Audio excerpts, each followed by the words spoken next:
No. No, no, no. No. No, referees don't do the touch judging as well.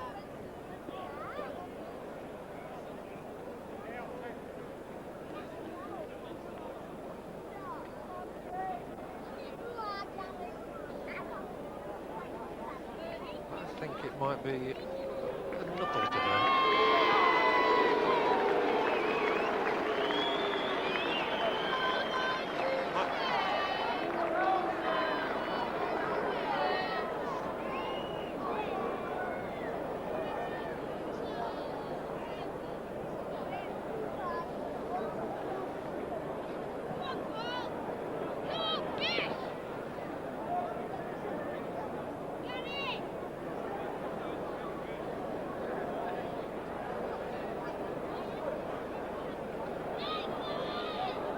Big lad Evans, isn't he?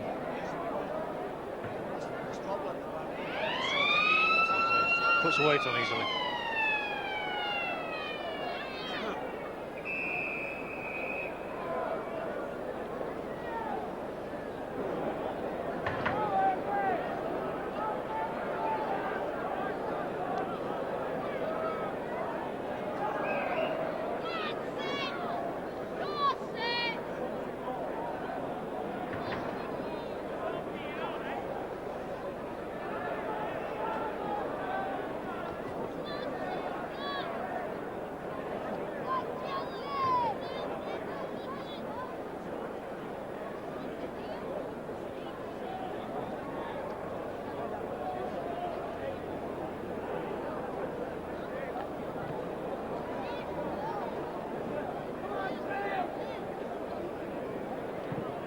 Yep.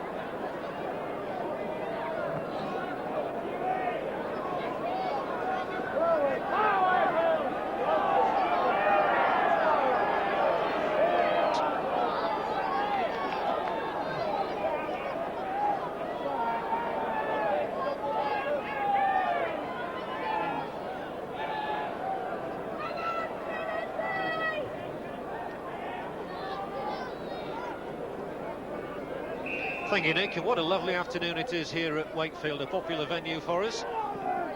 And Wakefield taking the ball with Mark Conway and bringing on David Jones. And David Watkins alongside me as always in the commentary box. No doubt about it that St Helens have a very big squad, and that's to Mike McLennan's benefit, bearing in mind Wembley coming up. Well, it is really, because the First Division is probably at its most competitive ever. And if you don't have a squad of that level, you can't afford to compete in the First Division. Conway will kick downfield. This is an important ploy, and he's found an excellent touch. And we always notice when we come here to Bellevue that the side playing down this hill, down this way, has to kick well. Well, they have to kick well, but it must be taken into consideration there's a strong wind blowing, and it's how well you can use the wind. What tends to happen in the first half, you don't kick because you think you can do it all, and then suddenly find to your non-benefit that you don't have the advantage in the second half. St Helens took the scrum, and Alan Hunt, their wingman, ran it out. Wakefield boy Alan Hunt played 2 games on trial for them 3 years ago and scored a try in those 2 games as well.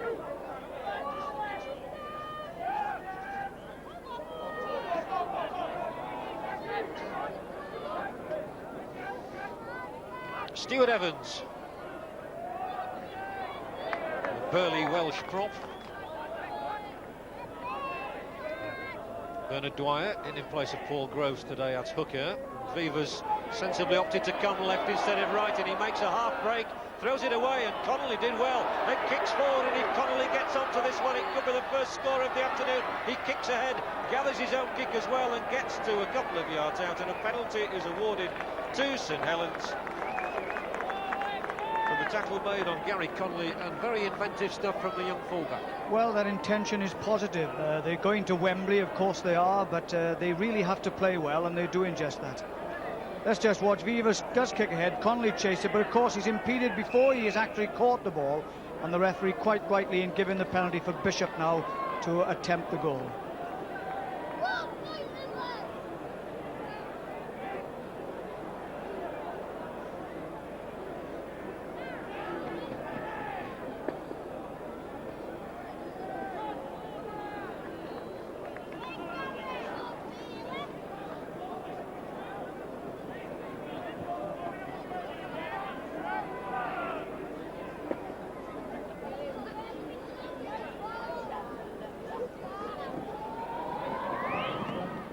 just the start St Helens wanted. 2 points from the boot of Paul Bishop. Saints have the lead.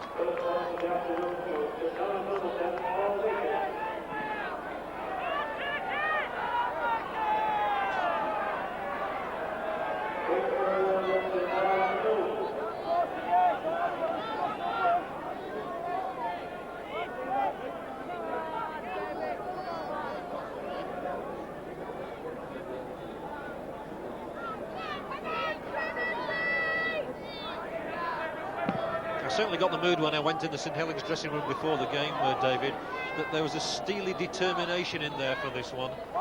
Very professional approach, and of course Saints have always adopted that. They've been in the First Division for so long now. Well, I think they disappointed when they went to Wembley last time against Wigan. They know they've got to do well, and I'm sure that places are being competed for now, and that's why I think you'll see a very determined performance from St Helens this afternoon. Evans is one of those playing for a place. It's hard to imagine him dislodging Kevin Ward in the Wembley lineup. But he is a Welsh Rugby Union international who turned to the pro game 4 years ago. And the likes of Paul Forber, who's already tasted the Wembley atmosphere.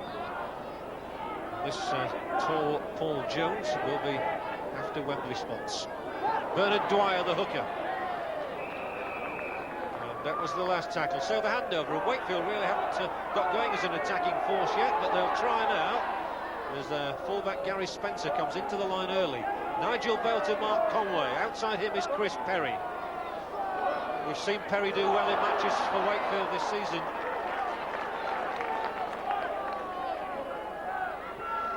Conway. A little gap appeared, but he's had to swing it back. And it's John Thompson now.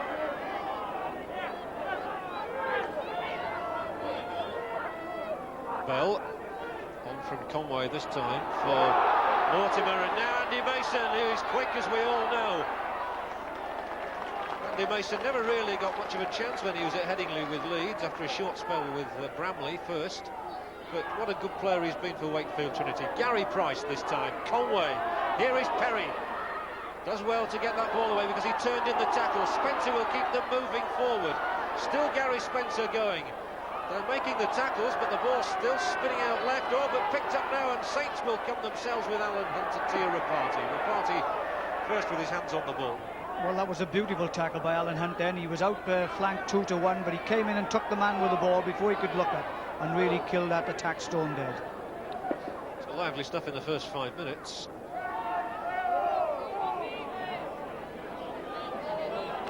Beavers lost it in that tackle. He always looked in danger of doing that, and so Wakefield regained possession as Gary Price falls on it.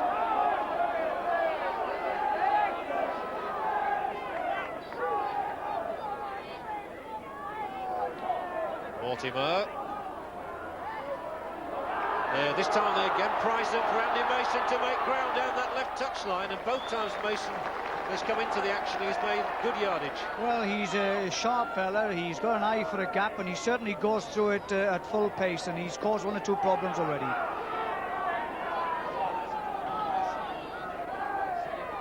Price trying to find a gap once more, and if he gets that one away, Mason was coming up. Conway, it's a high one, is this? Not an easy one at all for Connolly to deal with. It goes back over the line and spins dead.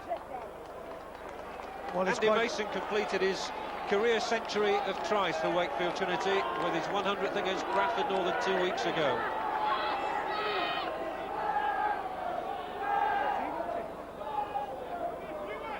And for a quarter of an hour before the kick-off, Andy Mason was warming up on his own out there. That shows his dedication to his profession.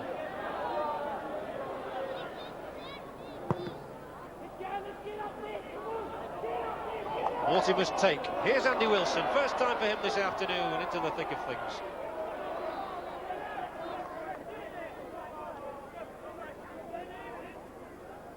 Gary Spencer seems very keen to get involved from full-back. He's coming up very early. Well, I think they all are now, because they have to take advantage of this wind. We've already seen how strong it is, and the kick goes up on the 6th play, the ball all the time, putting pressure on the St Helens defence. The shout is to Wakefield to use the ball, and Perry will try and do that, but he's smothered in the double tackle. Haggerty was one in there, along with Cooper. The chip through should be handled all right by Hunt. And it is.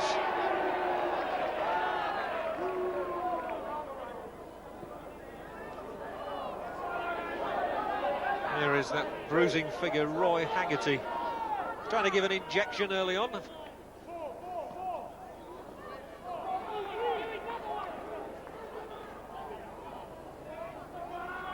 Or Forber loses it.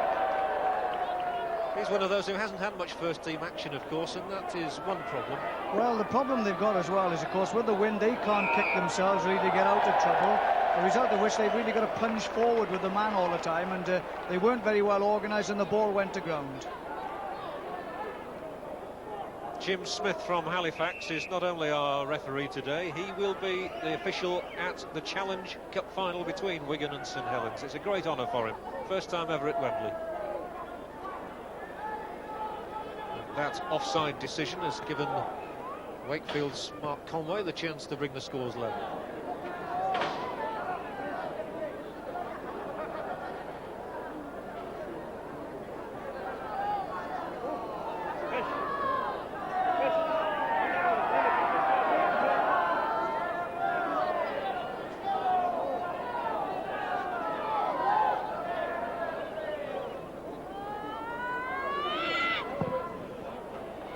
That makes it 2-2.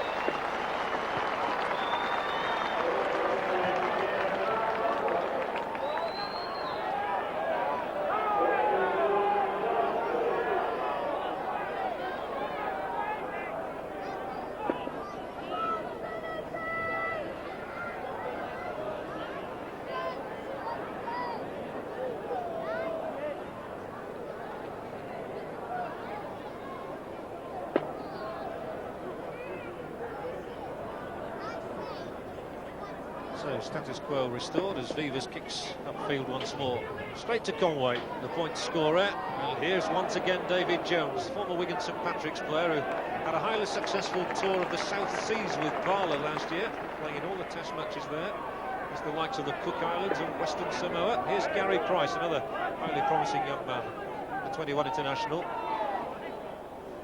10 minutes gone, 2 points apiece.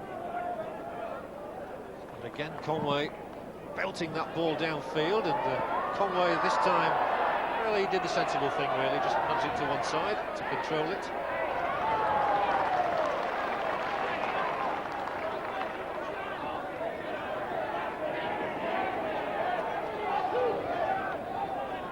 Alan Hunt playing the ball to himself, and a penalty is awarded against Wakefield's John Glancy for not allowing Hunt up at the play of the ball. Well, it's very noticeable now. Referees are getting in very quickly on the play of the ball, because people have the habit of hanging on, and of course that isn't allowed, and they are now quick to jump at it and penalise side, so that was a good decision. Yeah, I'm sure referee Smith is just as keen to impress as the players out there today, bearing in mind his appointment at Wembley. Well, yes, it's a very big day for him as well, and of course they like to be in the limelight as well, the referee, and we must realise that he too will be having nerves prior to going to Wembley. Shane Cooper, good footballer, gives the ball to Paul Forber. Jones's turn to drive forward. We saw him in action a couple of weeks ago at Castleford, and he had quite an impressive stint. Haggerty slips it. Still in St Helens' hands with Bernard Dwyer. That's Haggerty's forte, getting the unexpected pass away. Real St Helens lad. Bishop tries to work a 1-2 with Cooper. Nicely done, and again Connolly involved. St Helens' better moments have involved Gary Connolly. Bishop just punts it forward into that corner, and David Jones must be positive here. They might pin him back behind his own line. Oh, he's done really well. Superbly done to get that ball away to Spencer. Didn't show any sign of nerves. Well, that was very good really, because had he not done that, of course they'd have had to drop out into the post, and that would have put even more pressure on him, because St Helens would have had the ball again.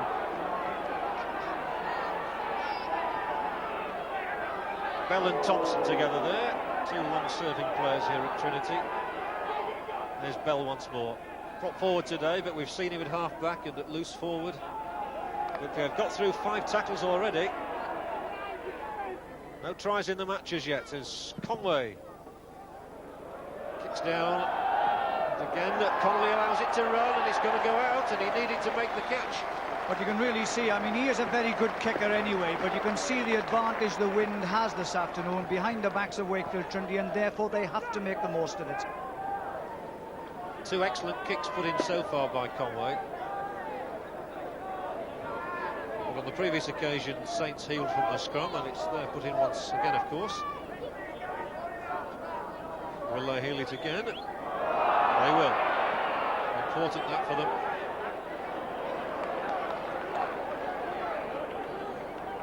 They know they've got a lot of defending to do against the wind.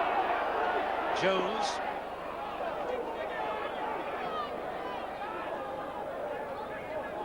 Cooper onto Dwyer. And it looks hard work coming up against the hill and against the wind.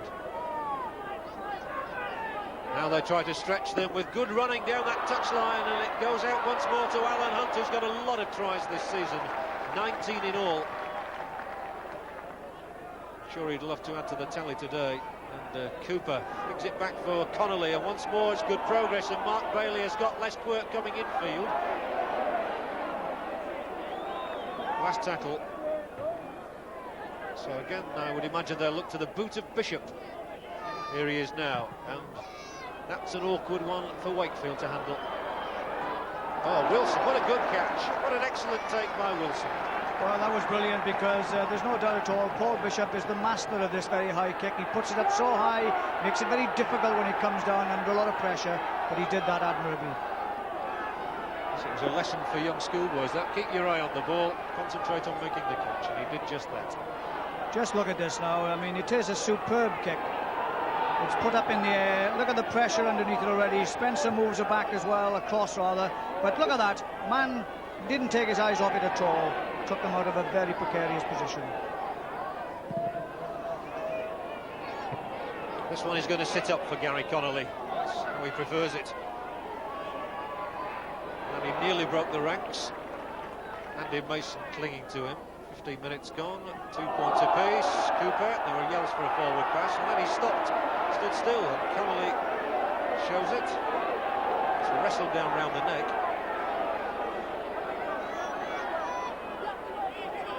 Jones, Bailey.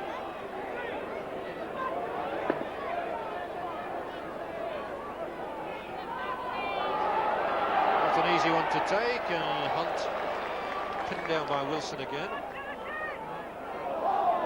Haggerty with that familiar style of his, brilliantly done. It was a superb pass. But Cooper seems to be going backwards at the moment. He might well have gone a bit further forward there. There's a block tackle, there's a chase on here, and Spencer just clings on under Bailey's challenge.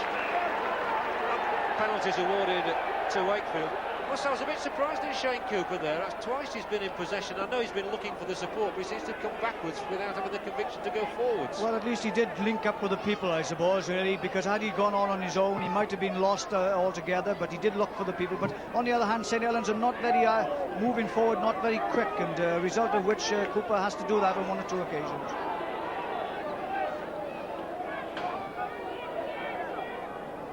So he's normally very incisive. Oh, Glancy drops it, and that's a bad place to lose it, only on the second tackle. Let's just hear from Nick on the touchline. John, you were talking about Shane Cooper and why he had to come backwards. I think he's very unhappy with the organisation. It's understandable, perhaps, with people playing their first game or first game for a while in the St Helens side. But certainly Shane Cooper, the St Helens captain, has been shouting at his colleagues and saying, come on, let's get ourselves organised. There should be support here when I'm looking for someone to pass to. Yeah, I must admit that was the feeling we got up here in the commentary box. They looked a little disorganised. There was a fumble. We'll have a scrum. That is Shane Cooper, the Kiwi captain. Gets plenty of tries, whether he's playing standoff or loose forward. Penalty for Wakefield for a scrum infringement. Personified by Mr. Smith there, graphically.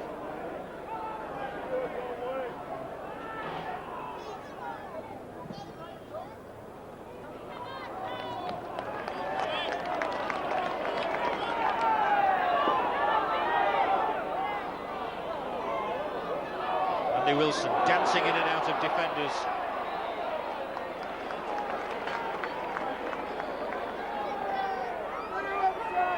Comes left to John Thompson, the burly hooker.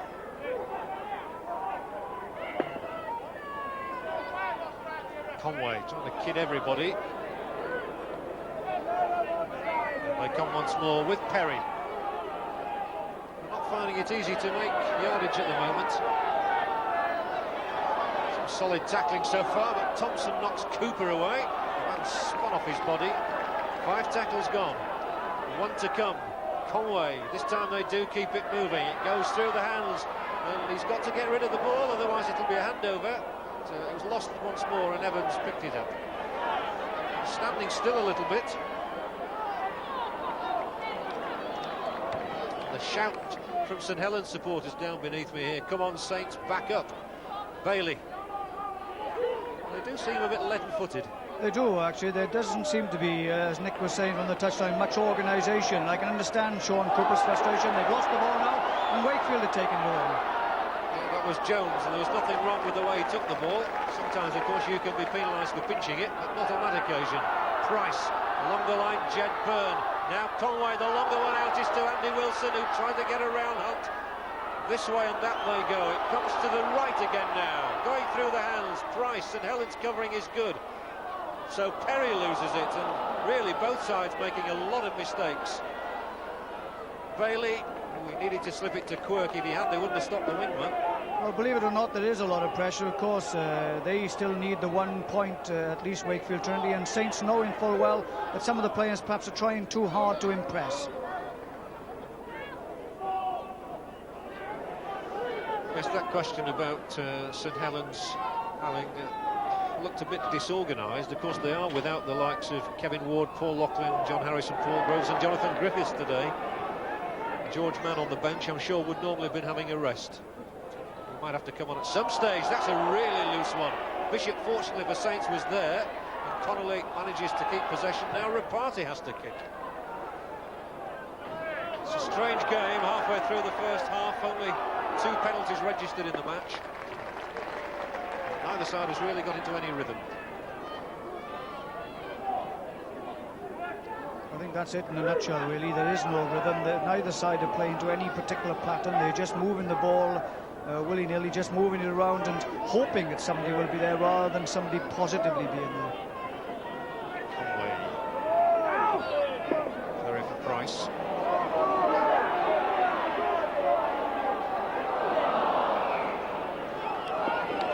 That summed it up as well. Sadly put down by Richard Slater. Just watch this. I mean, they're coming across the field. There isn't any real pattern, and as it's coming across you now, you're tucking, darting back inside, trying to move it. Nobody really coming forward onto it. The result of which, again, it goes down in no man's land to be picked up by the opposition.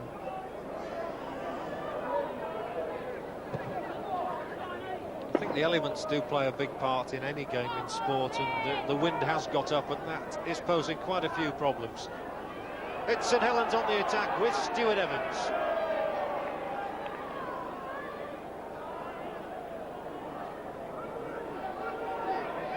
Bishop, he'll try and find an artful way through. Dwyer, the ball is to Forber. Paul Forber, whose career has been threatened by a neck injury, but he's determined to carry on. He loves his rugby league so much. Bishop spinning it along the line. Cooper, Vivas shouts for a forward pass, but they weren't given, and so Rapati still has possession, but he's not going to be able to get the pass out. And the tackle of Byrne and Slater. Haggerty, even he can't. One more tackle, and they might look for a Bishop drop goal to nudge themselves ahead again. He's landed a few in his time, and that's what he's going to do. And Paul Bishop pops it through the middle, and it's 3 points to 2. St Helens lead. Well, that was important then for Paul Bishop. They got up there for the first real time. They moved into an attacking position. They'd done nothing positive, and he felt that something had to be rewarded, and the drop goal came as a result of it. Just look now, he just stands there coolly. The defence doesn't come up on him very quickly. They can only watch as it goes between the sticks. You seem to have an eternity in which to think about that. Of course, Wakefield couldn't come up, they'd have been offside.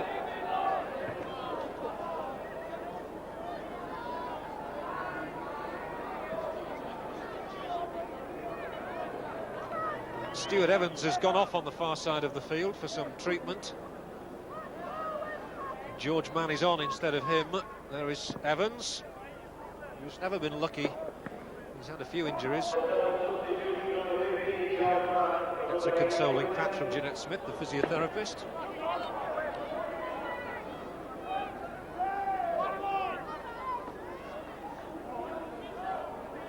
Here is George Mann. So imagine Wakefield were relieved not to see him on at the start. He's still got almost an hour to play.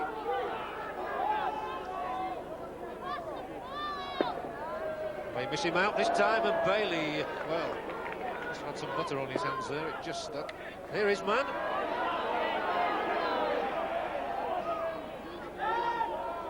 Usually takes 3 to stop him.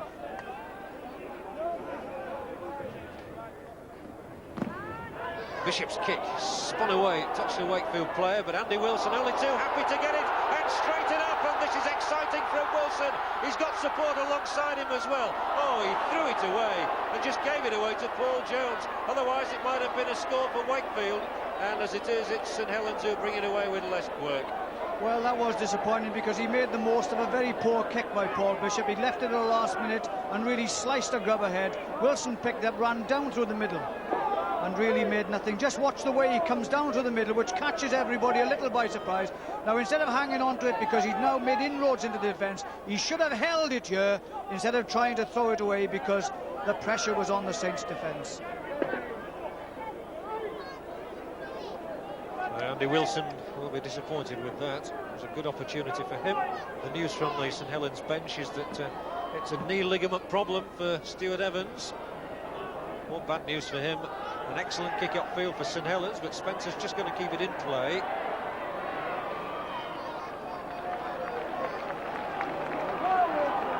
Only a quarter of an hour to half time, and we haven't had a score. What a try anyway. Wilson tries again. He certainly does know his way to the opposition try line, Andy Wilson. He had to use his brute force to get Wakefield up to the 25.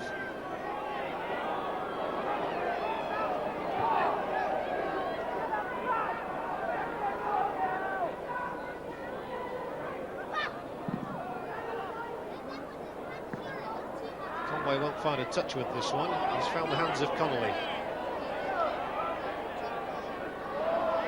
Now Rapala, Joyce Hunt, oh, streaking run from Alan Hunt, and he might get outside Conway as well. Still, and then he did do the right thing, he held on, he couldn't give a pass away there. Excellent wing play from Alan Hunt, and it's built a platform for St Helens. Now then, can they get a try from that platform? It's back inside for George Mann, he can scatter them.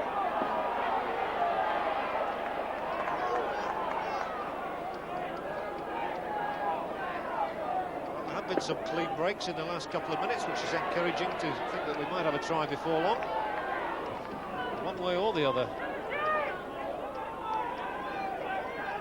Bishop, now Haggerty, off. Well, it was cleverly done. It might have been suicidal, but still they're here with Bernard Dwyer now 12 yards out, a couple of tackles to go, that's all, no more. And they leave Bishop out and ask Forber to do the running. And Paul Forber, oh, Beaver's knocked on. If he'd have caught the ball, he had to score. Well, you have to be now that they are far more positive in Wakefield Trinity. They have, as I said, the elements. But really, more should have been done with it than that. This is another good attack by them. A crisscross move. Forber comes into the line. He really fends off 2 or 3 people. Pops it up here, superbly popped up. Beavers, in his hurry to grasp the ball, missed it and had to dive on it, but he'd knocked on. And there must be some anguish on that St Helens bench. Chances like that going missing. Saw Stuart Evans there. Didn't look as though he might play any further part in the match, but who knows.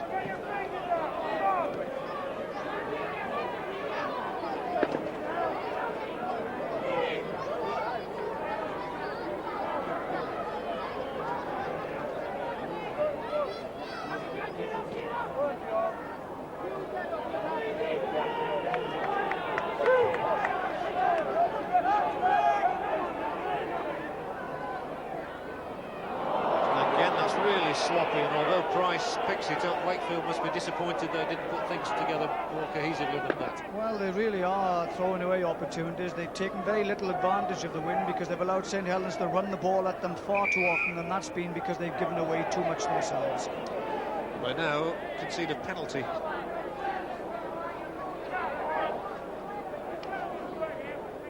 So Vivas to put the ball into the crowd, which he does with consummate ease, and that's where play will restart.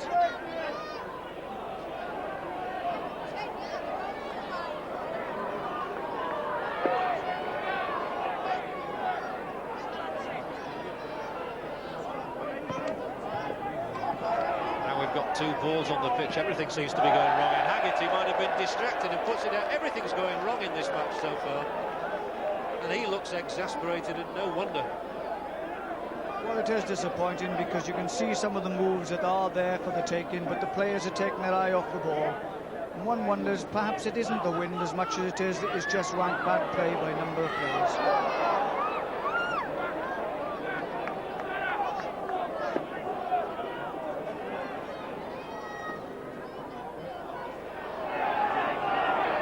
Deciding to hold on to the ball that time because he's not played at stand-off half since the first 3 games of the season. Mortimer this time, and now they do move it on to Jed Byrne.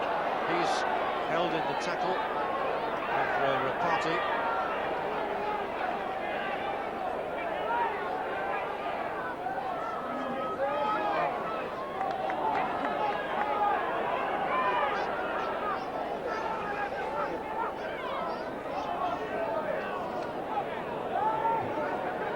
The last tackle with Mark Conway probably kicked downfield.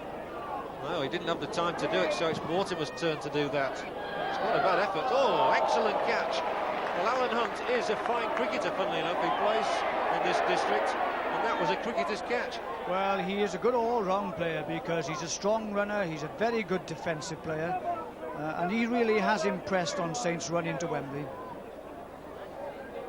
10 minutes to half-time. Still just 3 points to 2 for St Helens, and that's not good enough for Wakefield. Remember, they need a point today to be sure of staying up.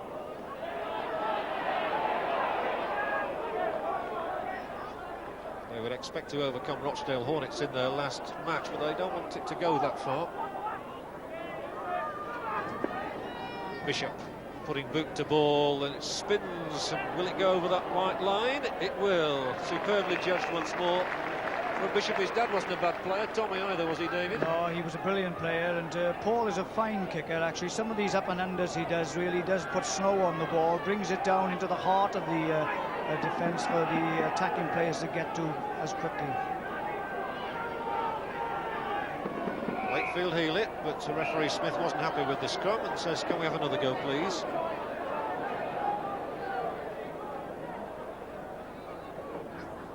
Wakefield still heel it. Got to make ground though, as yet they're not only about 10 yards out from their own line.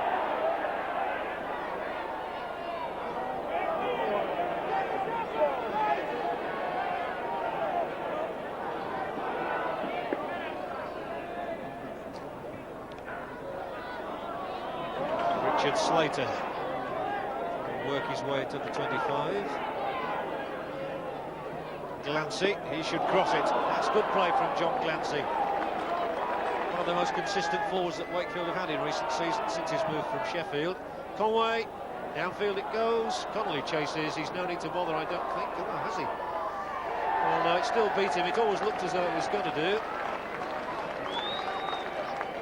Well, they are kicking now these long balls down, but I mean, they really haven't used the wind at all. They've allowed Saints far too much possession off their mistakes of Wakefield Trinity, which has allowed St Helens really to camp themselves inside their half when they have all the elements in their favour.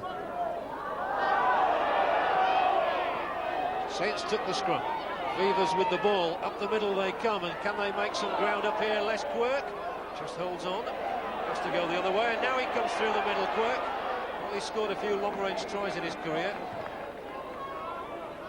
Jones falling to Jed Byrne's tackle.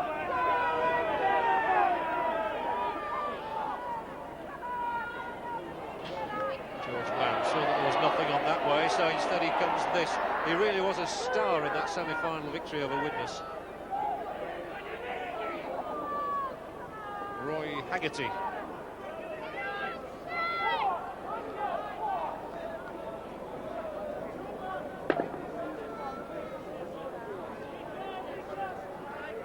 Bishop.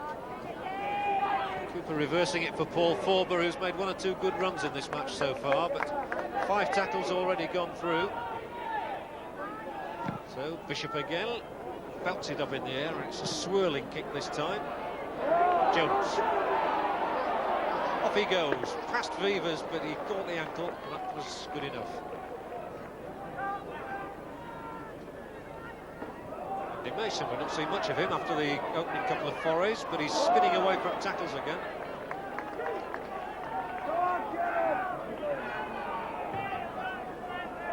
Spencer spotted there was a bit of a gap there and took advantage of it. Then again he just threw the ball in the air when it was unnecessary.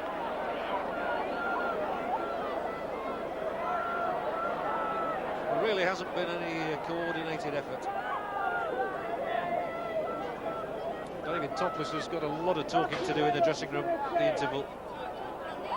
Forber back for Cooper, onto Bishop. Now there might be a gap opening up. Haggerty. And it's put down by Rapati this time. And really nobody has kept hold of that ball longer than a few seconds. No, it's true. Saints have been far more impressive than Wakefield Trinity. At least they retaining possession far better, and they are moving up the field in tranches. But Wakefield really have had a poor first half. They really haven't taken advantage of the elements at all, and they've really only come onto the ball in 1s and 2s. They could do with the score before half-time. Glancy must be the first man up to try and drive them in with 5 minutes to go.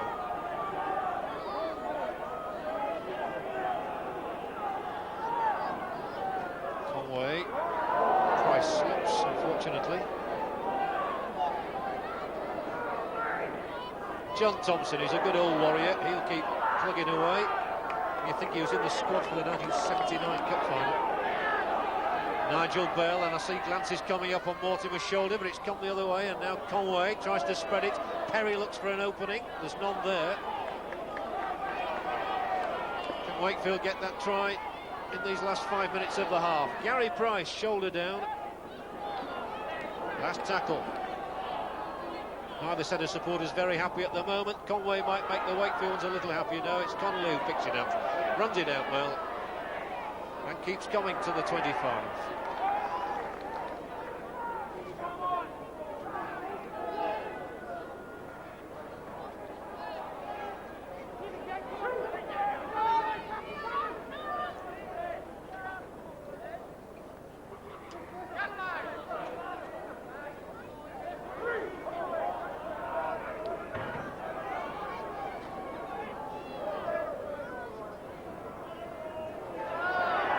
Dwyer's made good ground there.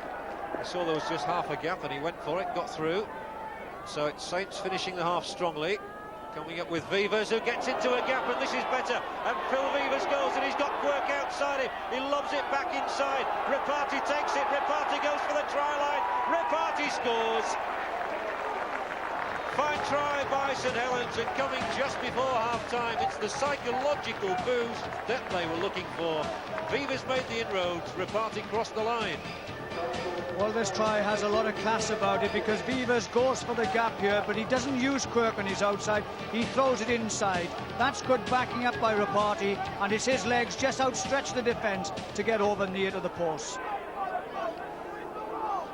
3 minutes before half-time, Tia Rapati crosses for the first try of the afternoon, and it's gone to St Helens. That's a real kick in the teeth for Wakefield.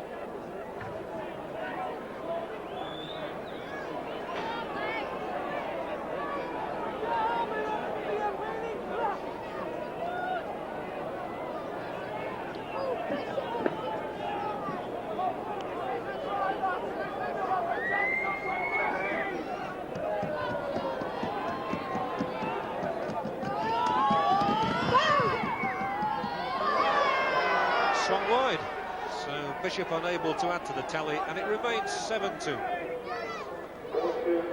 Well, there's a lot of class in this try, because Vivers takes this ball at the end of this long pass.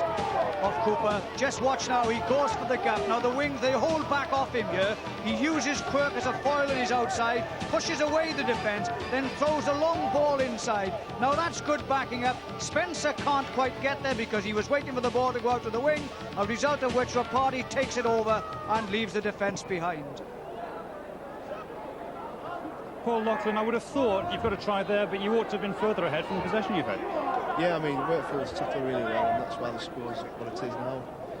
But you've had the chances, and the organisation hasn't quite been there for St Helens, has it? Well, not really, but I think we're wasting a few chances there, dropping the ball on that. And, like, Phil Davies was very unlucky dropping that pass there. I think he should have took that, really. Thanks very much. Yes, actually, if Phil Levers had scored that try when it was really needed touching down, St Helens might have been well ahead in this match. As it is, they lead 7-2, and only a couple of minutes of the half remaining.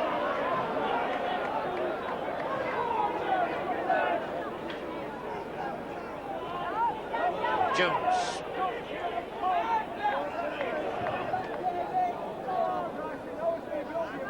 "60 seconds to the hooter. Bishop's kick, fielded by Spencer. Does the right thing, getting the ball in field for Wilson. He's had a couple of good tilts this afternoon, but he's going to be held up in this tackle by Cooper and Dwyer. It certainly looks as though Wakefield are going to go through 40 minutes without a try. Well, Saints have done well there. They haven't kicked too often, but they've even kicked themselves against the win, but they really have moved the ball well themselves and gained huge chunks of land and a lot of possession. Nigel Bell made 20 good yards then. Perry on to Jed Byrne. Andy Mason can't get much further. The hooter will sound any time.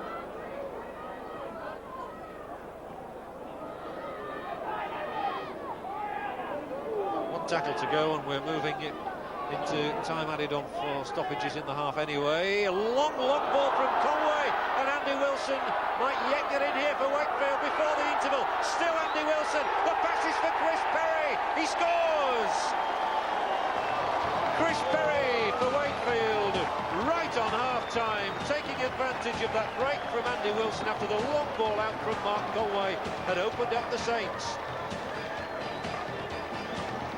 Well, Wilson has been their most positive player, innovative player. He's done one or two good runs all afternoon. A long pass puts him in the clear here, but it's really his staggering run that stops the defence dead. He comes back inside to weave those magic spells, but that's a superbly timed pass and a superb take of the pass by Perry to touchdown for a try. Wilson has been, as you say, David, as inspirational as anybody in this half. He didn't score that try, but he certainly made it.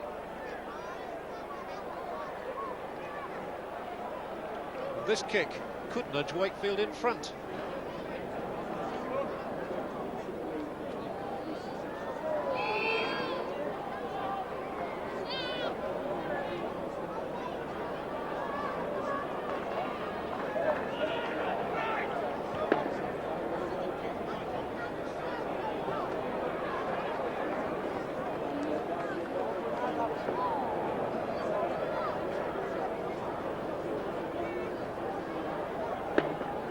This kick could nudge Wakefield in front then.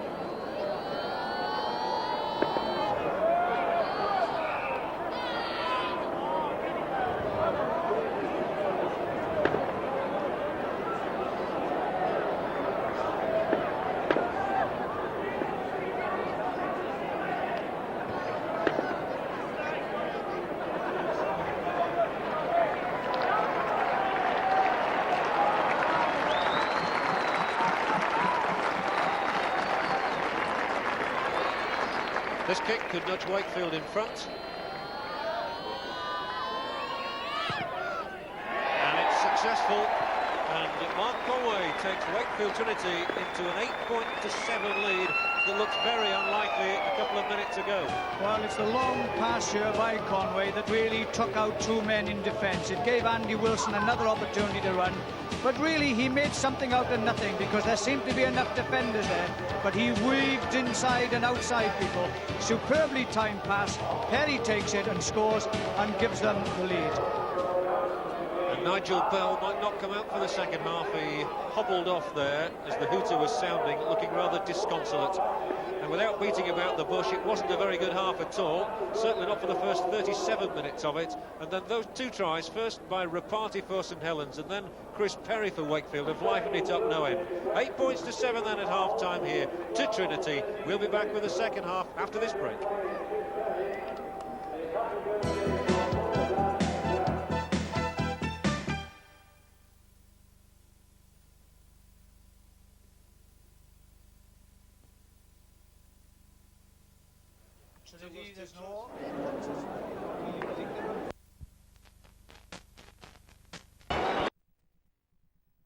Two tries in the last 3 minutes of the first half set us up for the second. It's Wakefield Trinity 8, St Helens 7. Well, let's hear now from Nick Powell on the touchline with the Wakefield Trinity coach David Topless.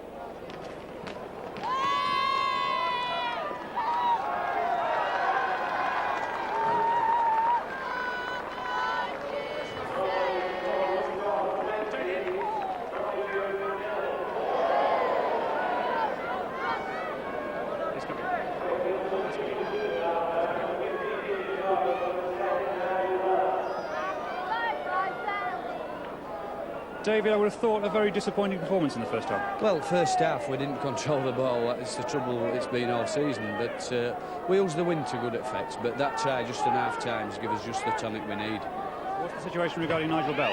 He's just got a bump on his knee. I think he'll be able to go if needed, to go back on. What do you say to them? Because they're now facing the wind. It's a very different game for them. Well, that's right, but we'll be able to handle the ball a bit better against the wind. You know, it's been holding, and a few other lads have been knocking on. But we've lost the ball on 3 occasions on the first tackle, which is not good enough with a team like St Helens. David, thanks very much indeed. The second half just about to get underway. Wakefield kicking off. Here's John. And they kick off with Nicky Dutoit on for the second half in place of Nigel Bell. Struck me, David, that what Wakefield lacked in the first half was a player like David Topless used to be. Well, that's right. They needed somebody to control the game and start running in it to get his forwards coming on, but they didn't do that at all. They all stood, watched each other doing it, a result of which, as he said, very hesitant, and they put the ball down far too often. Well, here we go, downhill from the boot of Paul Bishop. That was predictable, although it's not going to find touch. Spencer to pick it up. Surrounded by St Helens men straight away. First half statistics then, the scrums equal, 3 apiece. Neither side won any against the head. The penalties, 9 conceded in all, split 5-4, and St Helens have made 8 errors, so have Wakefield.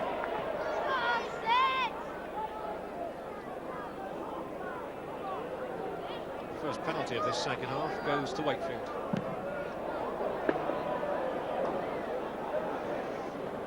Well, they didn't gain much ground. Showed the problem with the wind. Here is Dutoit for the first time. He's going on all fours up the field. Thompson tries to pierce a hole, and that's in Helens' defence, led by Haggerty. Well, and a good reverse ball for Gary Price, and he leads the raid up the middle. That was much better. The timing of the pass, absolute perfection then, and a good run from Price. They need to build on this. Perry, the try scorer.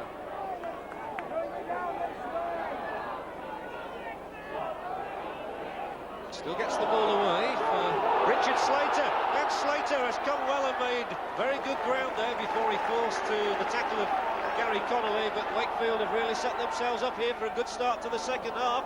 Picked up by Dutoit and gets it away. Mason out to Wilson, who just can't hold the pass. And a disappointing end to a promising start. Well, that was much better because they brought the man onto the ball. They kept their passes short.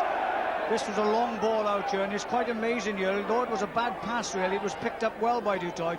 On throwing the ball out from Andy Wilson, who of all people put it down to the floor.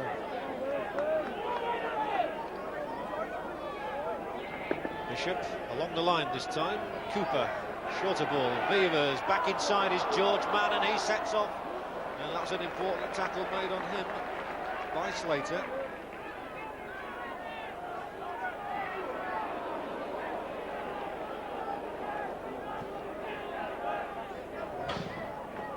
From Bishop's boot, it's going to go straight into the crowd.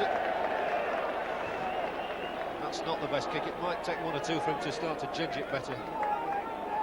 It's interesting to note that George Mann has taken a knock there as well, and that's one of the problems you might have with some of the Wembley aspirants, really, is to now when the things start getting tough and there is a little bit of edge in the game, that knocks do come if you hang back rather than get stuck into the game. Wakefield are going to win the ball from the scrum, and that's crucial for them. Here is now Chris Perry. Tries to go it by himself. Bailey and Vivers doing the tackling. Tight. Andy Wilson in the bottom of your picture there also seems to have got a little bit of a knock, so it'll be interesting to see if he's in full flight the next time he gets his hands on the ball. He didn't want treatment apparently. Jed Byrne now, and Mason can't hold off the tackle by Bailey. Jones is a real willing trier. He's become extremely popular in his first season with Wakefield. Conway will kick the high one, but it's spinning back towards himself. Oh, a knock from a Wakefield hand straight into the welcoming arms of Bishop.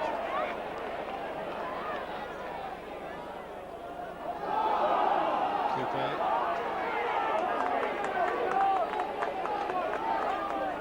And again, as we get towards the sixth tackle, you can look for Bishop to kick downfield. For the moment, Mann's just happy to keep possession. Well, this is a better tackling performance as well. Wakefield now moving up into the defence and moving up to the man to stop them before they can actually get running. Dwyer's done well on a couple of occasions, and he did there. Haggerty to Bishop, and this time it's Shane Cooper who comes and gets it back inside, and Bishop and Cooper in harness once more. Haggerty kicked that and then picked it up. And that was seen as a knock-on by Mr. Smith. Well, I was surprised at that because I think Haggerty thought likewise as well. It hit him on the knee, there was no doubt at all about that, and that was a little unfortunate as far as Saints were concerned then to be penalised for that. I'll argue with Roy Haggerty. Perry, and now Byrne. Oh, he's done well, and Jed Byrne gets away, and Bailey can't get to him. He kicks infield intelligently. Andy Mason roars up to try and get his hands on the ball, but it's taken by Alan Hunt. In the nick of time for St Helens, and he does well. Cooper now. Well, Wakefield have been so near, but so far away there. Well, that was the best thing for Jed Byrne to do then. He went up the touchline, sheer speed on the outside. He was going to be cut off. You could see that people were following up in the middle, crossed the ball into the middle of the field. Hunt took it.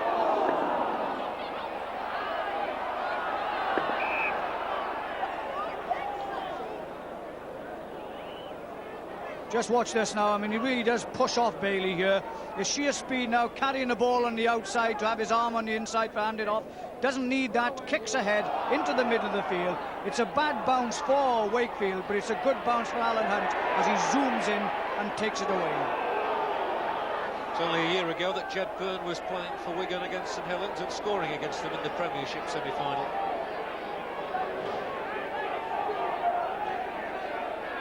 For the first time in the match, we've got a talking to, and it's for Nicky du Toit.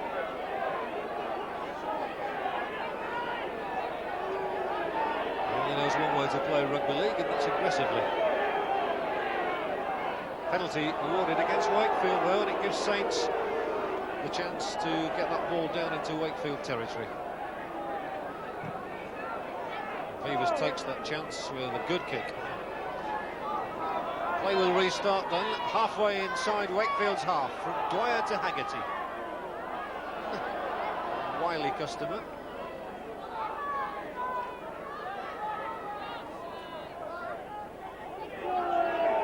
Cooper giving it to Vivers, Vivers to Forber. He makes break here, and great chance for St Helens. He'd got two men on his right. Chose not to use them, but still they look dangerous. No more than 10 yards out now as the ball is spun along the line to Haggerty. No sleight of hand from Haggerty that time. Let me up, he says. And when they do, Saints might score a try because Bishop is in possession and wriggles through. Still gets the ball away. Shane Cooper, he gets it back as well here for Paul Jones. No more than 3 yards out. But it's on the last tackle. Watch for the Bishop drop goal again. Instead, it's Gary Connolly who stretches out and scores the try for St Helens. And Connolly, whose only previous league try this season was not far away from here at Featherstone, picks up another one at a very good time. Well, it was a hesitant defence here because that ball was put out to Connolly, but Bishop had already gone back for the drop goal, caught them unawares, defence couldn't stop him.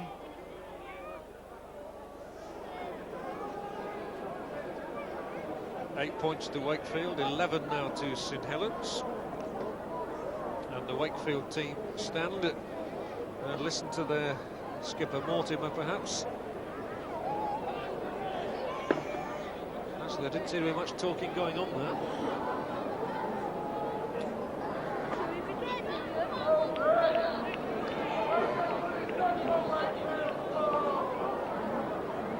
The kick should be well within the capabilities of Bishop.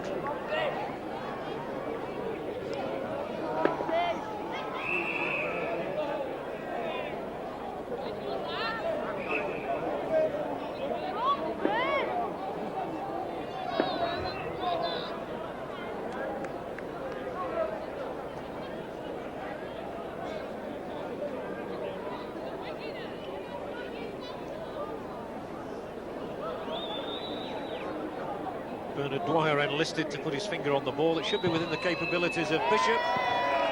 Sails through the middle, and Saints sail on to a 13-8 lead. One of the problems you get here, Bishop stood back for the drop ball. Of course, he dropped one in the first half. As he comes back inside here, it's back inside to Cooper to Jones. Jones coming inside again, causing the defence to run around in circles.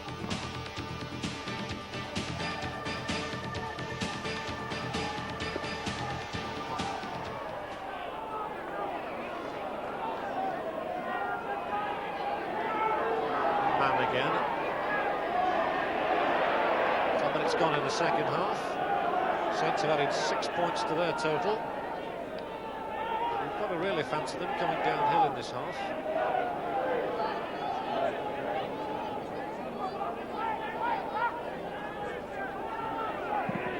Again, they look to Bishop to boot them out of trouble. That they do. Good catch, Jones. It was a good catch, but the St Helens defence knew exactly what they were going to do. They were lined up right across the field. There was very little option for Jones to put the run into them.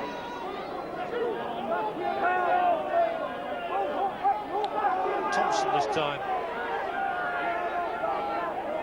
Another spirited performance from him.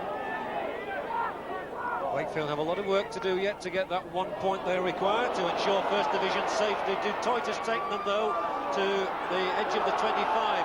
And Mason and Conway were involved, and here's Chris Perry once more. Stretches those long legs of his and takes play to within about 20 yards. Comes to Gary Price. It's on the last one now. Wakefield need tries. Conway, the kick through, it's going to come back to Wakefield. They'll get 6 more tackles. So Perry, and in fact they won't know, it's my mistake, because of course it's the handover, it just struck a St Helens man, went back to Wakefield. And Dwyer leads St Helens out.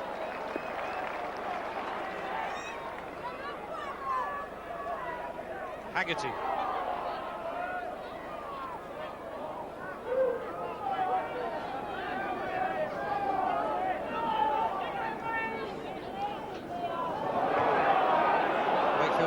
Luck against St Helens in recent times. They're behind again today. Jones in today for the even taller figure of John Harrison.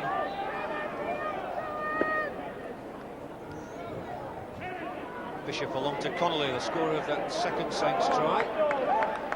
Promising young player, Gary Connolly. He had a rather unnerving experience at Wembley, didn't he, David? But I'm sure he wants to put that right. Well, he'll have learned from that. Of that, there is no doubt. To get that as early as he did says much for him as a player. But he is, without any doubt at all, a very fine player. A lot of potential. That was an excellent kick from Tia Party. Not only a try scorer, a good kicker of the ball as well, as we saw there. But Mark Conway will put the ball into the scrum. And if things go the way they have been doing, the rest of the afternoon it'll come out to Wakefield. It does. Mason jinking well. Good sidestep on him.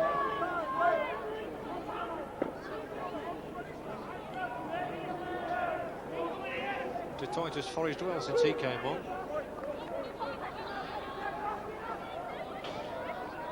Now Mortimer. Not seen a lot of Chris Mortimer, the Australian. One of a real rugby league family, of course. And again, it's Du Toit. He seems to have worked harder than anybody. Well, yes, he's the sort of player that can come on, he can go in, take 2 or 3 in the tackle and still offload the ball. And this is really what Mortimer and Gary Price require. They haven't had it in the first half. They've had a little more of it in the second half since the introduction of Oh, excellent stuff. Wilson again. What a great game he's having. He did superbly well then to evade 3 tackles, having picked the ball up under pressure from Rapati. It's on the last one, and so Spencer chips through, tries to follow it up himself, just couldn't gather. Did at the second attempt, and a look of disgust from the Wakefield lad, the fireman, who joined Leeds at one stage in his career and then came back here to Bellevue. It's a long time since he figured on the score sheet. Well, Andy Wilson has been their best back, of that there's no doubt. He's the most penetrative runner on the field at the moment because he can make something out of nothing, as he does here. Really goes right up the middle yet again. It's only really a brave defence again by St Helens, Connolly in particular, that brings him down. There's Andy Wilson, an excellent signing from Sheffield Eagles by Wakefield.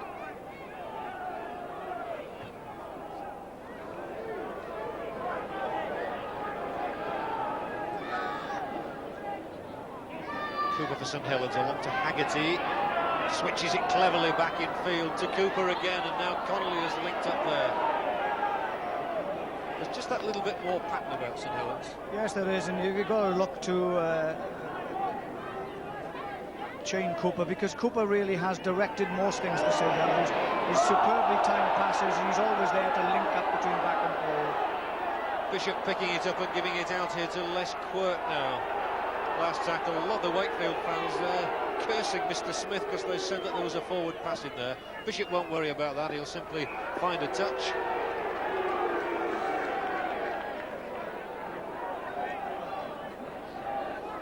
One of the important things St Helens have had to do, of course, is keep Wakefield down their half, because you can contain them down there if you tackle well, and they've certainly tackled well, St Helens, and that's made it all the more difficult for Wakefield really to get any real pressure on their defence.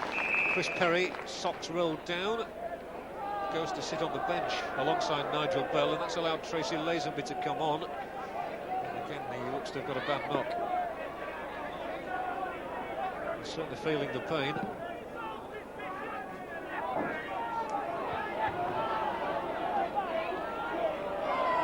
Thompson.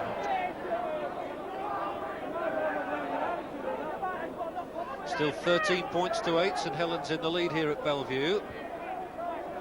Wakefield have had their chances though.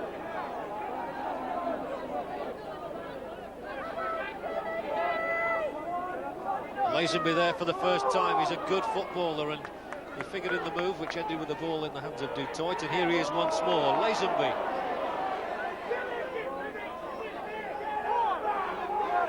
News about Chris Perry is it's a knee injury. Now Price, he might try and find a gap here, and again Spencer comes up nicely into the attack. Joined up well on a couple of occasions, Spencer. Wakefield need a score, and Conway whips it along that line. Mortimer has to bring it all the way back, and they're getting in each other's way now. And that's going to be a handover. There wasn't much unison there.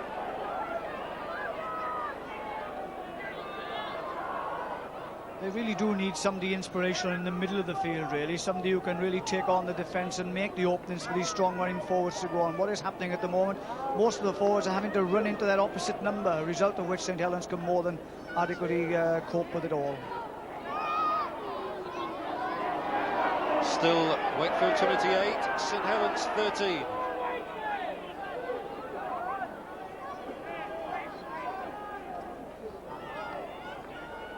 Crowd today, 4,650. They've seen better games, I'm sure of that, but it's still in the balance as Rapati goes and tries to put St Helens in a clinching position. If he gets it in field, there were Quirk and Connolly both there, and Les Quirk might come now. Connolly on to Bishop. Chances here for St Helens to catch Wakefield unawares.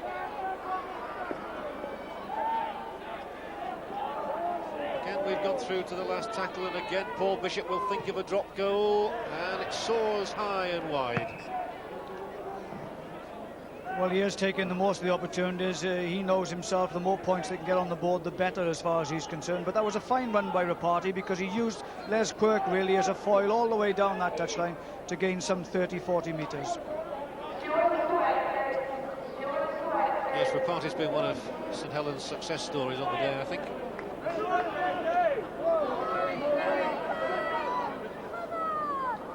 From Conway it goes to Price, from Price to Lazenby and to Byrne, who knocks away the first man, and he's got Jones moving up that right touchline, not very far. Well, he does have a powerful handoff, doesn't he, Jed Byrne? He's pushed Mark Bailey aside on 1 or 2 occasions. Yes, he has the reputation of being one of the toughest players in the game.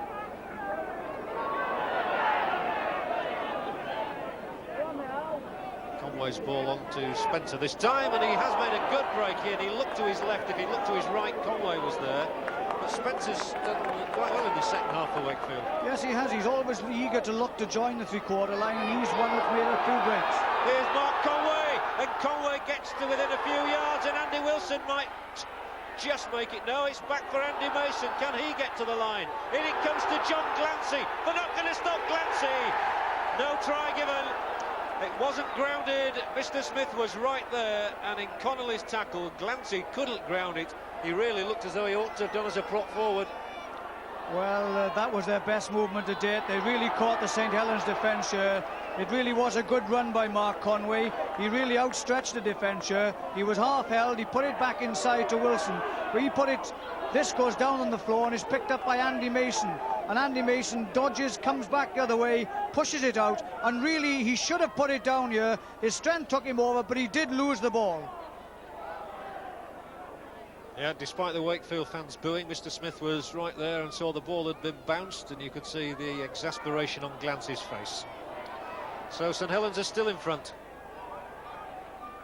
but only 5 points the difference halfway through this second half. So it's still game on.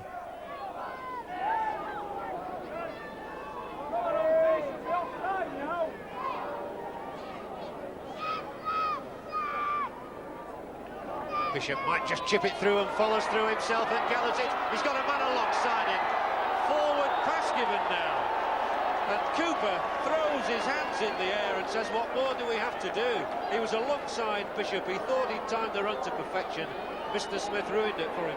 Well, yes, I thought this was a perfectly good try. It's a superb chip over the top. It was a way to break down the defence, and the pass to me looked perfect. Of that there wasn't any doubt, but the referee was nearer than I was.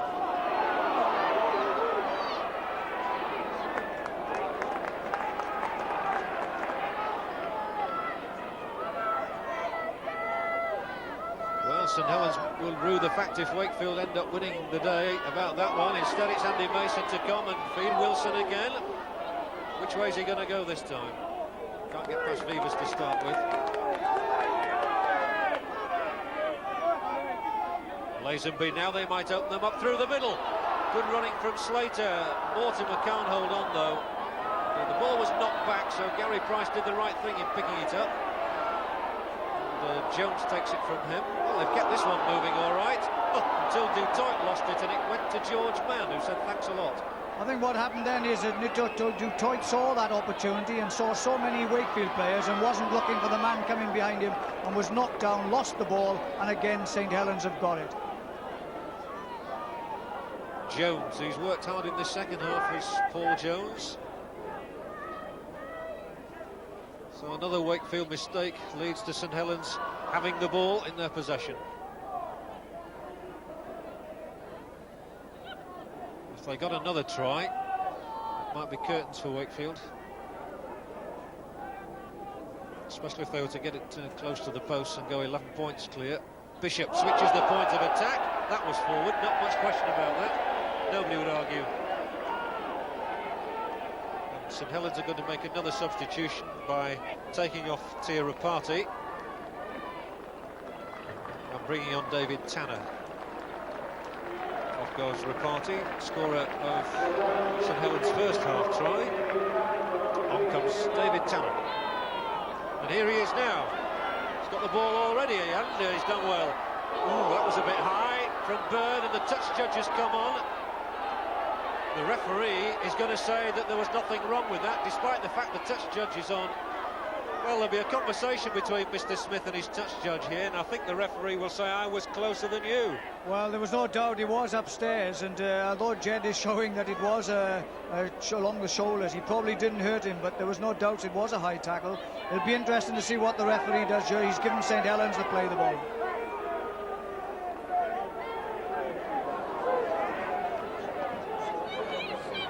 Paul Former. Just get the feeling at the moment that St Helens are looking for one more try to really clinch this. I think that's what it is. I think they know they've got the beating of this side, and in fairness, they have controlled most of the match. But what they've got to be careful of course, they don't let them in for a breakaway try. Which they might get this time. No, it's Wakefield's ball.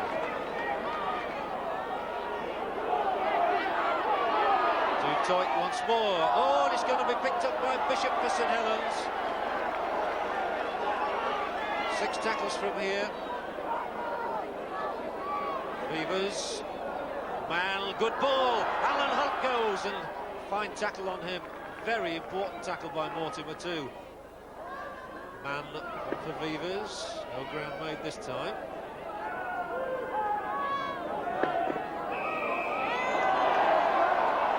Rapati has a wrist injury, but for the moment, referee Smith awarding St Helens a penalty. They'll be content with that.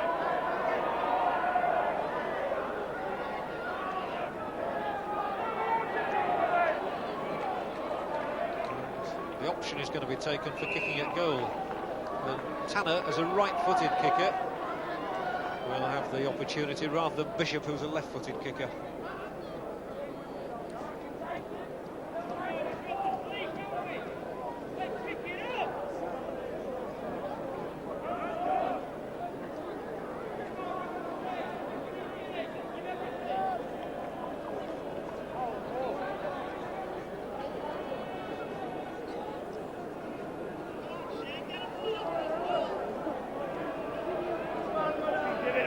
David Tanner is another of those who hasn't had many opportunities. He's kicking left-footed.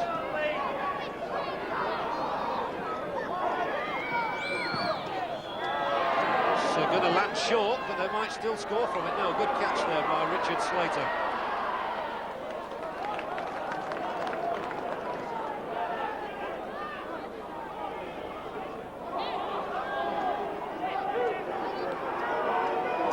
Showed the strength of the wind, that. Wakefield badly need to be up in the St Helens half. Du Toit gets Sandy Mason moving. And he can't squeeze a pass away for Wilson.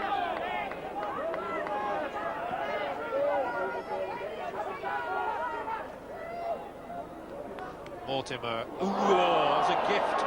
An absolute gift from Jed Byrne to George Mann.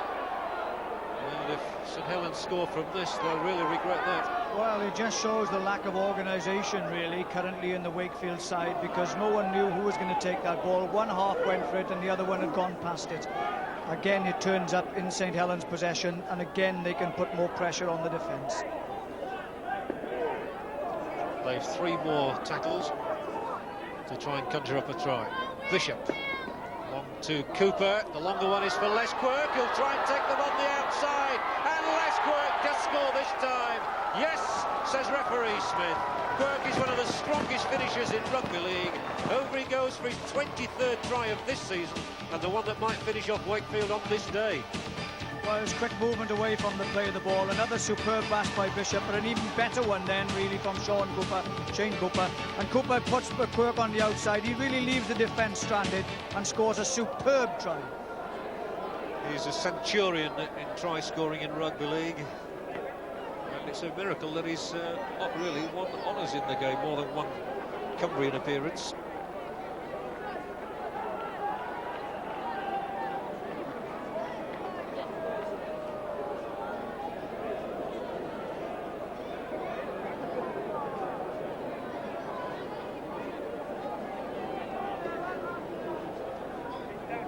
Saints have scored 3 tries to 1.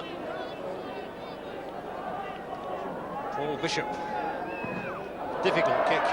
Well, that ended up nearer the halfway line than the goalposts. He sees the funny side of it too.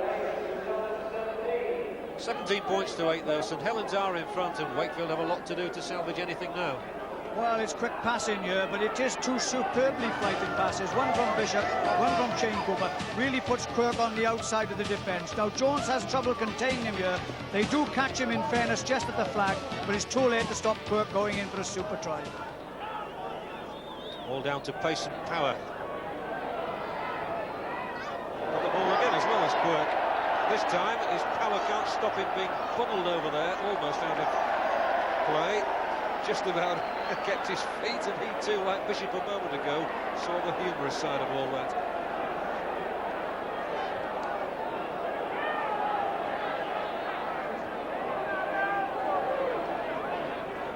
Bernard Dwyer, hard-working.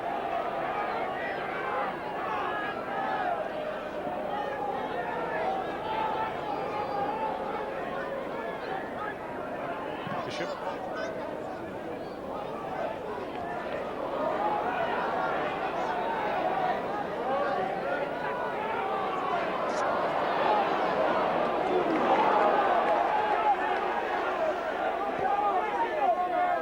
Wakefield 9 points in arrears, but that's only 2 tries and a goal.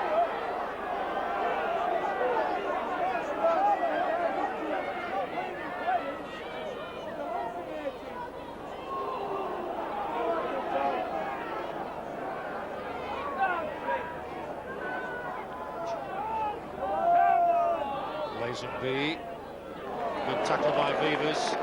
Vivas plays all over. He plays at full-back, he plays at loose forward, and he's stand-off half today. And he always does well, as Lazenby did then to get Byrne moving. Now it's come across from Conway to Wilson, but 3 Saints men are going to upend him. And they've only 1 more tackle now. With just 10 minutes to go here. We would have a good finish if Wakefield could just get another try. And some indecision there before Mason came through, but the ball is taken all right. And onto it comes David Tanner, and he gets away as well, and Tanner might go all the way here. Spencer's coming across the cover and makes an excellent tackle. He's a good covering full-back. They play the ball quickly, they could well catch Wakefield. Alan Hunt it is, into the middle to Vivas, on from Vivas to Cooper, they're firing it out. Down that touchline again goes Quirk, back inside. They've just got to keep it moving, and the score could still be on. Cooper can't get it away, and now Wakefield will regroup. Good break by Tanner. It was, but he did well then, Shane Cooper, to keep that ball, because had he thrown it in, there was a chance it had been knocked down. He wanted to keep the pressure on this Wakefield defence, and he's chosen the right option. Here goes Jones to within 10 yards, and St Helens are looking particularly sprightly and dangerous at the moment. Bishop will drive it in. The reverse ball to be picked up by Mann here. 2-man tackle on him. Last tackle. And again, Bishop might have a drop goal attempt. Yes, he will. Charge down. Mortimer has got it for Wakefield.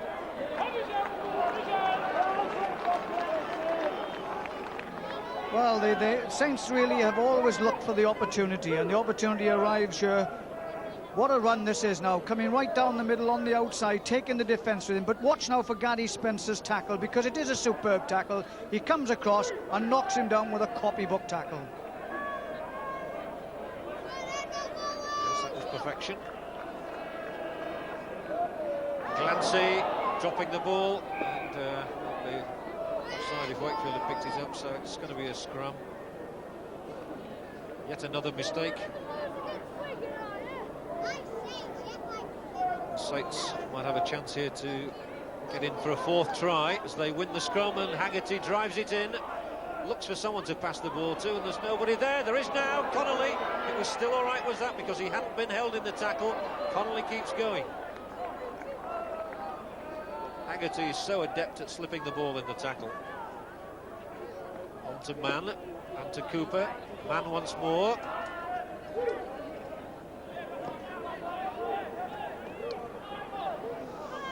Cooper on for Jones. He's run really well in this second half, and Tanner looking for a gap, a chink somewhere in the armour.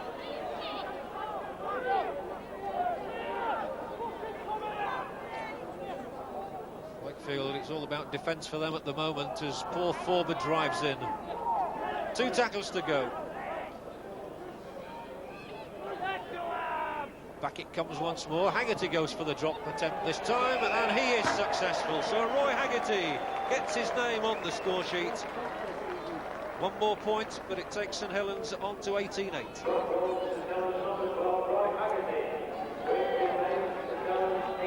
Well, they are making it look easy. A superb pass by Shane Cooper here, because everybody thought Bishop was having it. Haggerty himself takes time and slots it right between the sticks. Nearly between our cameraman's eyes as well.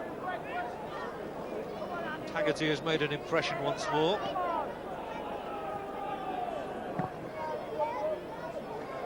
You can always bank on him to do something different.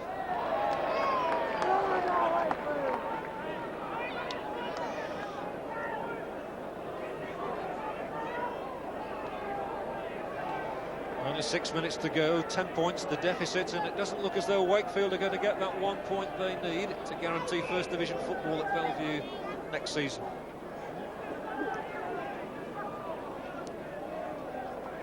They need 2 tries, really. Saints start from deep with Connolly.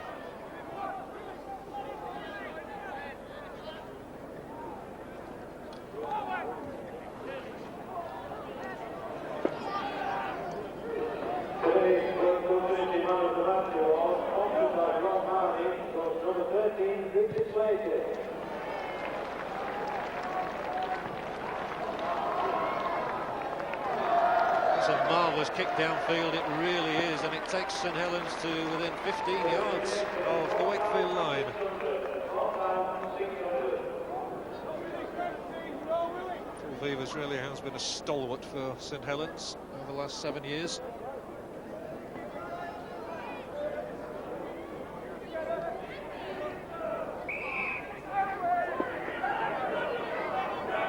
Only 5 minutes to go, it's 18 points to 8 for the visitors.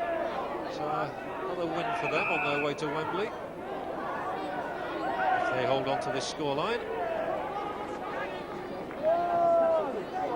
Lazenby, and this is Byrne. Ooh, that's a dodgy one for Mason to take. Holds off the first man, asks Andy Wilson to do some more running. Up the touchline he goes. Oh, Wilson again, a talent just caught his ankle, otherwise he was away.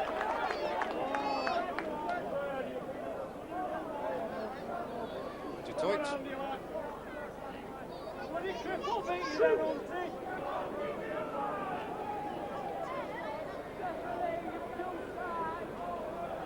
Longer ball, they might try and get Mason moving up the right-hand touchline this time, and he goes, but David Jones sprints away, just gets out of that tackle there, has to keep going himself because he didn't have the support.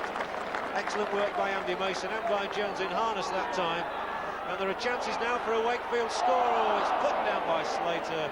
More disappointment for Wakefield. Well, it really has been the story of the day as far as they're concerned. Anything they've done properly, they've let themselves down by dropping the ball.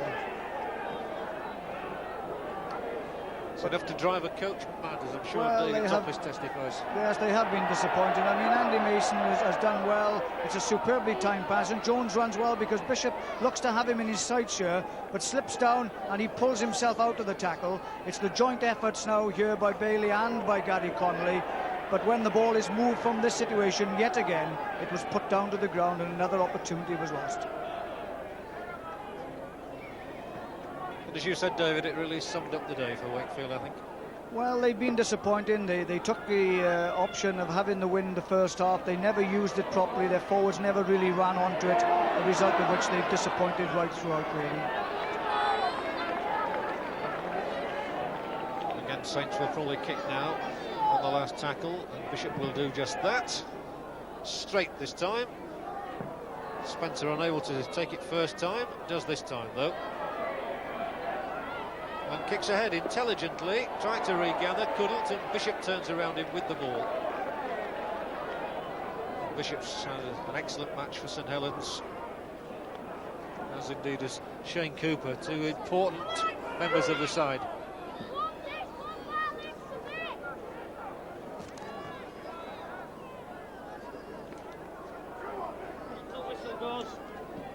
On the St Helens bench, it's all smiles now, including Paul Laughlin in the middle there. Happy lads indeed today. They know the points are in the bag.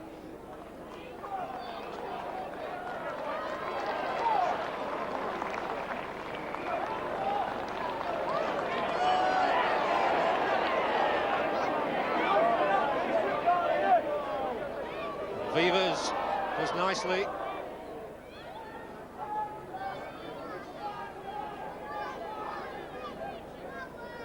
Through to the last tackle though, so again it'll be Bishop who puts that ball high and too high and over that white line. So it'll be a Wakefield heel. But I think they know the game is up for the day.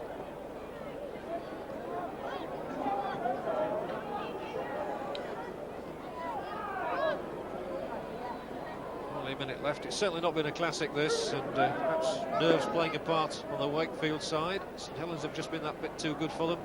The elements probably haven't helped. The last game here at Bellevue this season.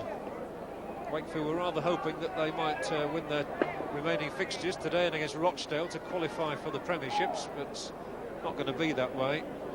So the spectators here are going to have to wait until next August for another sight of their favourites here.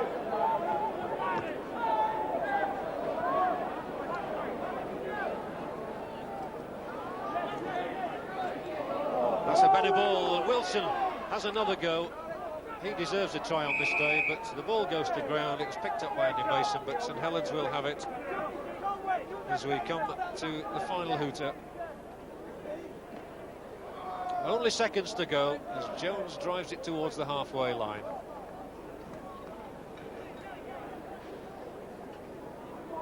Haggerty, one of those familiar barging runs of his. Saints have got 3 tries, Wakefield just the one today. That's good enough for the cup finalists, I'm sure.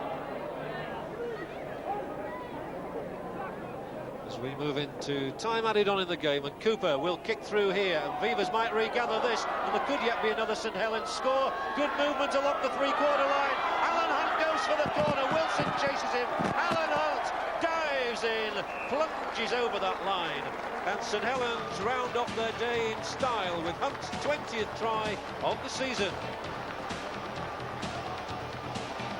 Well, you felt that they've been capable of doing something all the time, St Helens. It was this good kick over the top here. It's well hung onto by Vivas. Back inside, Shane Cooper, as always, there on hand to really set the movement going. Alan Hunt, who is without doubt a fine finisher, finishes that one off perfectly. That really was excellent rugby league, and I know Alan Hunt always enjoys scoring tries against his hometown club.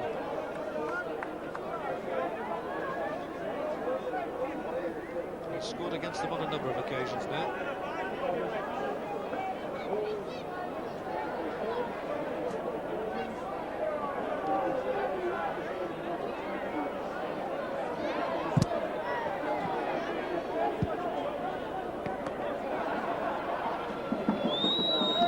Terribly difficult kick for Bishop. He's kicked it well, but it might just go wide of that far upright. It does. No score, but the hooter sounds, and St Helens are victorious on the day here at Bellevue. And they bring the curtain down on Wakefield Trinity's season with a 22 points to 8 victory. Wakefield needed a point today to ensure their first division place, but the good news is for them that Oldham have lost by 22 points to 14 at Warrington, so this result in the end did not matter. Wakefield will be playing first division rugby league again next season. Here are the details of the day here. Just the 1 try for Wakefield in the first half from Chris Perry and 2 goals from Mark Conway. Rapati, Connolly, Quirk and Hunt all got their names on the St Helens score sheet, with 2 goals from Bishop and a drop each from he and Roy Haggerty. Well, the Stones Bitter man of the match, who receives £250 and a trophy, is now to be named by David Watkins. Well, he was a hard worker at the base of the scrum. It was his industrious display that kept Saints moving forward. Good passes, some superb kicking from the hand, makes him my man of the match, Paul Bishop.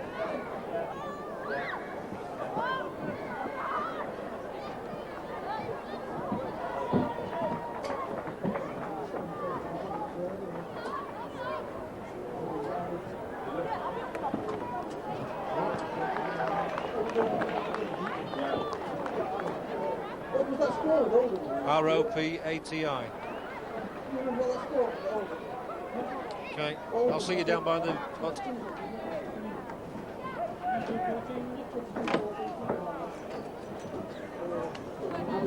Yes, Rob. Yep, fine.